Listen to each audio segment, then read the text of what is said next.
Hello and नमस्ते, फेरि पनि स्वागत छ तपाईहरुलाई हाम्रो युट्युब च्यानल SathiSoft Academy मा। फ्रीमा आफ्नो गुगल ड्राइभमा कसरी साइटलाई होस्ट गर्ने र आफ्नो कस्टम डोमेन फ्रीमा कसरी लिने भन्ने बारे भिडियोको यो पार्ट 3 भिडियो हो, जसमा चाहिँ मैले कमेन्टको आधारमा भिडियो बनाएको छु।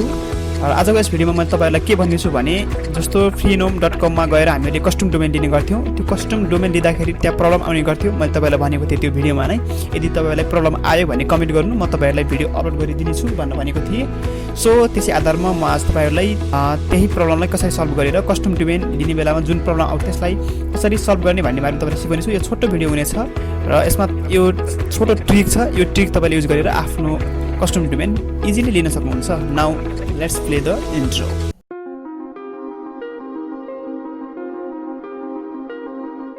यदि तपाईले सुरुदेखि नै भिडियो हेर्नुभएको छैन भने कृपया हाम्रो part 1 part 2 video already upload भइसकेको छ, जसमा मैले फ्रीमा गुगल ड्राइभमा कसरी होस्ट गर्ने र फ्रीमा कस्टम डोमेन कसरी प्राप्त गर्ने भन्ने बारेमा भिडियो सिकाएको छु।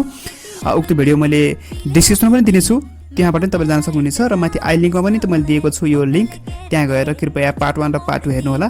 र यो यस भिडियोमा चाहिँ मैले कस्टम डोमेन कसरी लिने र त्यो आएको प्रब्लमलाई कसरी सल्भ गर्ने भन्ने बारेमा सिकाउने छु। त्यसको लागि ब्राउजरमा गएर freenom.com टाइप गर्नु होला। freenom.com मा गइसकेपछि तपाईले लिन चाहेको डोमेन नेम यहाँ टाइप गर्नु होला। जस्तो मैले चाहेको टिप द सोलुसन टाइप गरे र मैले चेक अवेलेबिलिटीमा क्लिक गरिदिए। मैले यसै गरी सिकाएको थिएँ तपाईलाई सुरुको भिडियोमा। अनि यति गरिसकेपछि deepthesolution.tk, deepthesolution.ml, deepthesolution.ga अनि यसै गरी यो पाँचवटा डोमेन चाहिँ तपाईलाई फ्रीमा दिन्थ्यो। यसै गरी यसलाई पाउन लागि हामीले गेट इट नाउ गर्थ्यौं र यति गरिसकेपछि नट अवेलेबल देखाउँछ, not available, not available, not available र यसलाई पनि नट अवेलेबल देखाउँछ। हो यस्तो प्रब्लम आउँछ, प्राय जस्तो युजरहरूलाई यो प्रब्लम आएकै हुन्छ र मैले तपाईलाई त्यो भिडियोमा पनि भनेको थिएँ, यदि तपाईलाई यो प्रब्लम आयो भने मलाई कमेन्ट गर्नु भनेको थिएँ। सो त्यसको आधारमा मैले तपाईलाई आज यो भिडियो बनाउँदैछु। अब यो प्रब्लमलाई कसरी सल्भ गर्ने भन्दाखेरि यसको छोटो ट्रिक छ, केही गर्नु पर्दैन। तपाईले डिप द सोलुसन तपाईले यसलाई लिन खोज्नु भएको भने, जस्तो हामीले पाउने भनेको यहाँ मध्येको 5वटा डोमेन मध्ये एउटा डोमेन पाउने हो। त्यसैले सिधै तपाईले डिप द सोलुसन मात्र नराखेर डिप द सोलुसन.tk लिन चाहनुहुन्छ भने .tk, .ml लिन चाहनुहुन्छ भने .ml, .ga लिन चाहनुहुन्छ भने .ga, .cf लिन चाहनुहुन्छ भने .cf र .gq लिन चाहनुहुन्छ भने .gq हान्दिनु होला। डिप द सोलुसन मात्र नहान्नु होला। यो गरे भने यस्तो देखाउँछ।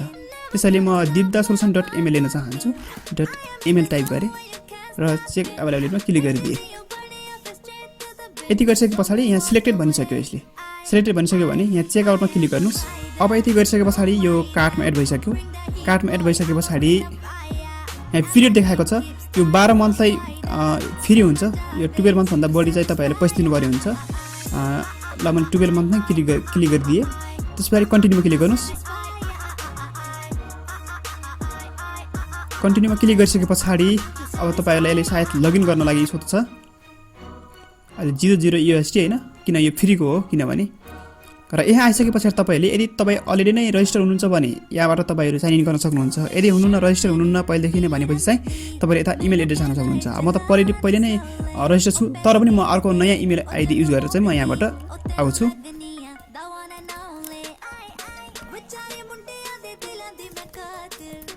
सायद मैले यो पनि युज गरेछु कि verification link send to your email यो भनेको छ हैन। अब यसमा तपाईको भेरिफिकेसन पठाउँछ यसले। त्यसपछि आफ्नो जीमेल खोल्नु होला। आफ्नो जीमेलमा गइसकेपछि एउटा भेरिफिकेसन लिंक पठाएको हुन्छ, त्यसमा क्लिक गर्ने बित्तिकै तपाईको अकाउन्ट एक्टिभेट भइहाल्छ। देख्नुभयो फ्रीनोम देखि एउटा भेरिफिकेसन इमेल आएको छ, यो खोल्नुहोस्। यहाँ गइसकेपछि यहाँ क्लिक गर भनेको छ लिंकमा, यो लिंकमा सिम्पली क्लिक गरिदिनुस्। यति गरिसकेपछि तपाईको अकाउन्ट भेरिफाई हुन्छ। अकाउन्ट भेरिफाइड भयो भने तपाईले जति पनि त्यहाँ डोमेन छ, त्यहाँ रहेको अवेलेबल डोमेनहरु तपाईले जुनसुकै पनि लिन सक्नुहुन्छ। अब यसले फर्स्ट नेम लास्ट नेम भन्छ हैन, सिम्पली तपाईले आफ्नो फर्स्ट नेम लास्ट नेम राख्दिनुस् हैन।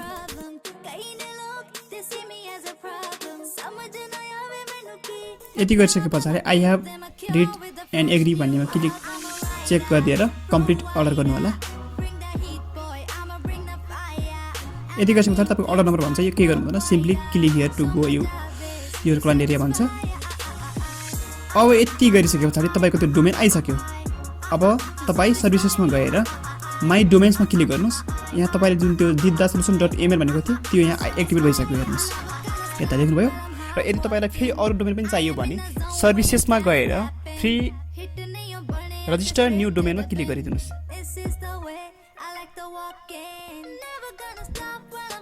अब यहाँ तपाईँले सिम्पली अब तपाईँले लिन चाहेको नाम मात्रै हाल्ने पुग्छ। पछाडि त्यो डोमेन नेमको पछाडि .com अथवा .ml .tk यस्तो राख्नु पर्दैन। जस्तो दिddasolution मात्र राख्नुहोस् र चेक अभाइलेबिलिटीमा क्लिक गरिदिनुहोस्। यति गरिसके पछाडि तपाईँहरूलाई अब गेट इट गर्नु मिल्छ। गेट इट नगर्नुहोस्, तर यहाँ इरर देखाइदियो। अर्को पनि गर्छु, अर्को पनि इरर।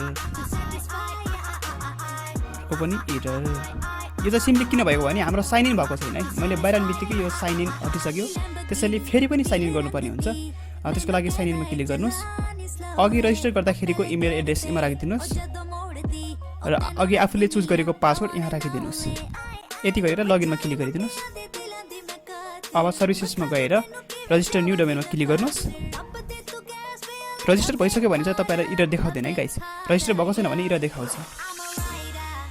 र अब सिम्पली दिddasolution टाइप गर्नुहोस् र चेक अभाइलेबिलिटीमा क्लिक गरिदिनुहोस्। यति गरेपछि हाम्रो प्रब्लम सल्भ भइसक्यो। अब हेर्नुहोस्, अब गेट इट नगर्नुहोस्, जुनसुकै गेट इट नगर्नुहोस् मजाले सिलेक्टेड हुन्छ। देख्नुभयो, सिलेक्टेड। हाहा गाइस, फुफु गाइस, हे गाइस भनेको यो है। ल सबै हामी लिन सक्यौँ। हेर्नुहोस् त, जुनसुकै पनि गेट इट नाउ।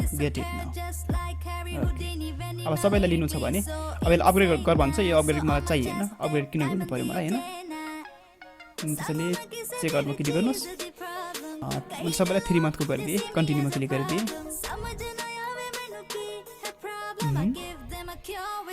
कन्टिन्यूमा क्लिक गरिसके पछाडि कम्प्लिट अर्डर मैले यो चेकमा क्लिक गर्नु परेछु। यो टिक लगाइदिनुहोस्, त्यसपछि कम्प्लिट अर्डर गरिदिनुहोस्। Click here. ओके, यति गरिसके पछाडि हाम्रो डोमेन नेम रजिस्टर भइसक्यो। फेरि पनि सर्भिसेसमा गएर माई डोमेन्समा क्लिक गर्नुभयो भने तपाईँले त्यहाँ अहिले भर्खर रजिस्टर गरेको 5वटा डोमेन यहाँ देखाइदिन्छ। हेर्नुहोस्, यसरी यहाँ देखाउँछ र म्यानेज डोमेनमा गएर तपाईँले म्यानेज गर्न सक्नुहुन्छ, जुन मैले तपाईँलाई अगाडिको भिडियोमा सिकाइसकेको छु। यहाँबाट गएर म्यानेज फ्रीनोम DNSमा गएर तपाईँले अब आफूले मन लागेको रेकर्डहरू तपाईँले यहाँ गएर सेभ गर्न सक्नुहुन्छ, क्रिएट गर्न सक्नुहुन्छ। So this much for today. अनि यही थियो स्पेशल भिडियो, तपाईँको कमेन्ट गरेको आधारमा मैले भिडियो बनाएको थिएँ। So like this video, comment this video and share the video and don't forget to subscribe our YouTube channel. Stay safe, stay home, bye bye, have a good day.